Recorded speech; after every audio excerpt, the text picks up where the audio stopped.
Guys welcome back to our channel CSC concepts with Parineeta. Guys आज हम देखने वाले हैं कंपाइलर डिज़ाइन के चैप्टर 2 के इम्पॉर्टेंट क्वेश्चंस। ऑलरेडी चैप्टर 1 हमने कवर कर लिया है। इंट्रोडक्शन टू कंपाइलर के जो भी इंपॉर्टेंट क्वेश्चंस थे आपके एग्जाम पॉइंट ऑफ व्यू से वो हम देख चुके हैं। आज हम देखेंगे यूनिट 2 जो है लेक्सिकल एनालाइजर। लेक्सिकल एनालाइजर में जैसे आपको पता है डीएफए, एनएफए, रेगुलर एक्सप्रेशन, बहुत सारी इंपॉर्टेंट चीज़ें आती है। So it is one very important chapter. तो इसमें से आपके एग्जाम पॉइंट ऑफ व्यू के लिए कौन से इंपॉर्टेंट क्वेश्चन है जो आपको तैयार करना चाहिए वो हम देखने जा रहे हैं। तो गाइज अगर आपने चैनल को अभी तक सब्सक्राइब नहीं किया है तो प्लीज़ चैनल को सब्सक्राइब कर दीजिए, वीडियो को लाइक कर दीजिए because this is going to be very helpful for your exam. Also जो भी आपको पता है कि आपके सेमेस्टर के स्टूडेंट्स हैं जिनके लिए कंपाइलर डिज़ाइन इंपॉर्टेंट सब्जेक्ट है, please share this video to all those students because this video is going to be very helpful to all. और उसके अलावा गाइस अगर आपको इसी तरह के इंपॉर्टेंट अपडेट्स चाहिए तो आप हमारे इंस्टाग्राम पेज को फॉलो कर सकते हैं और व्हाट्सएप ग्रुप को ज्वाइन कर सकते हैं। डिस्क्रिप्शन पे मैंने लिंक ऑलरेडी उसका प्रोवाइड किया हुआ है। ठीक है गाइज, अब देख लेते हैं यूनिट 2 लेक्सिकल एनालाइजर के इंपॉर्टेंट क्वेश्चंस कौन से हैं जो आपको पक्का तैयार करने चाहिए आपके एग्जाम के लिए। So the first question is explain the methods of input buffering.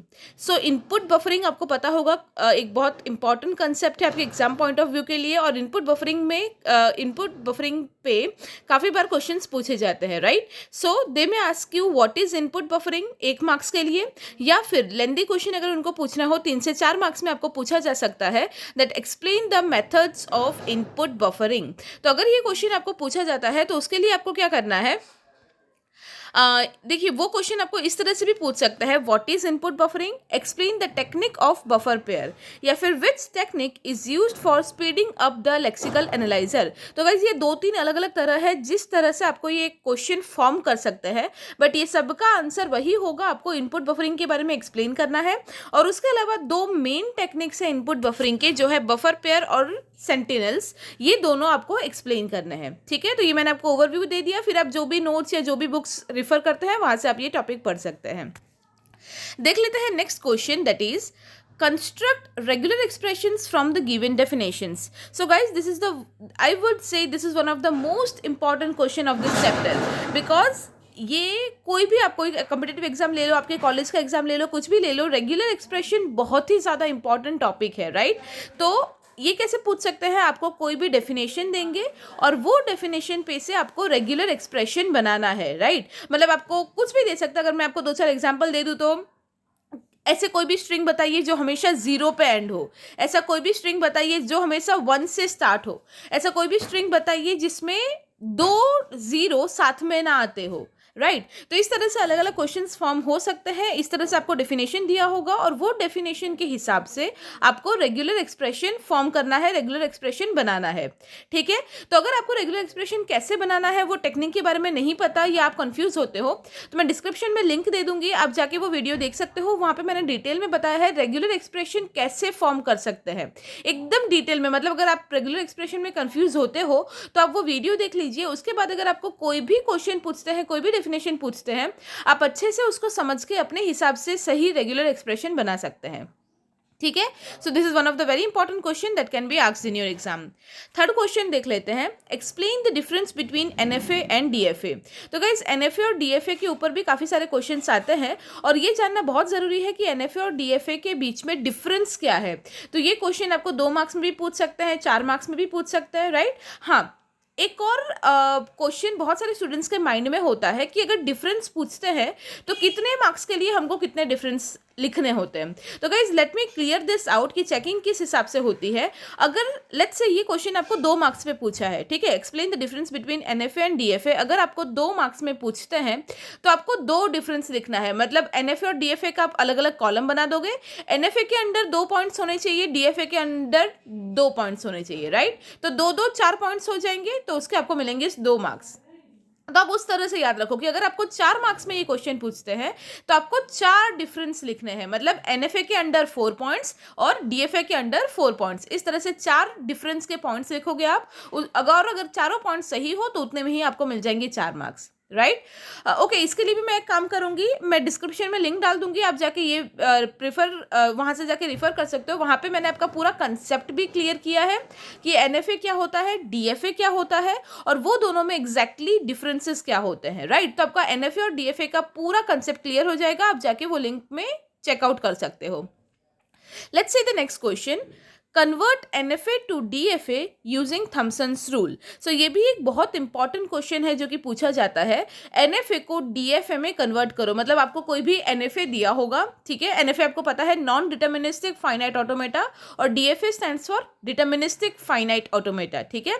तो ये इसमें क्या होगा कि आपको कोई भी NFA दिया होगा और वो NFA का मीनिंग चेंज नहीं होना चाहिए, वो जो भी लैंग्वेज के लिए वो NFA होगा उसी का सेम आपको DFA बनाना है, मतलब वो NFA को आपको DFA में कन्वर्ट करना है। तो ये बहुत ही इंपॉर्टेंट क्वेश्चन है और उसके लिए थॉमसन्स रूल हम मेनली यूज करते हैं, तो वो स्पेसिफिकली भी काफी बार पूछा जाता है। तो ये आप प्रेफर कर लेना, जो भी बुक या जहाँ से भी आप पढ़ते हो, जो भी आपके नोट्स है उसमें से, this is a very important question that convert NFA to DFA using Thomson's rule, ठीक है। Okay, let's see the next question. Convert regular expression to DFA without constructing NFA। तो गाइज ये भी बहुत इंपॉर्टेंट क्वेश्चन है। देखिए, इसको मैं अगर बताऊं तो ये अकेला भी पूछा जा सकता है कि convert regular expression to NFA, ठीक है।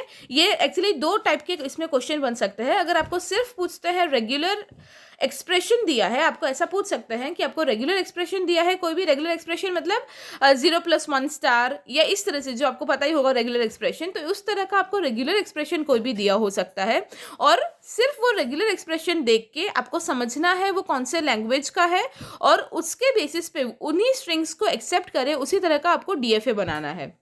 तो आपको उतना, सिर्फ इतना भी पूछ सकता है कि convert regular expression to DFA, मतलब आपको कोई भी रेगुलर एक्सप्रेशन दिया है और उसका ही सेम आपको DFA कंस्ट्रक्ट करना है।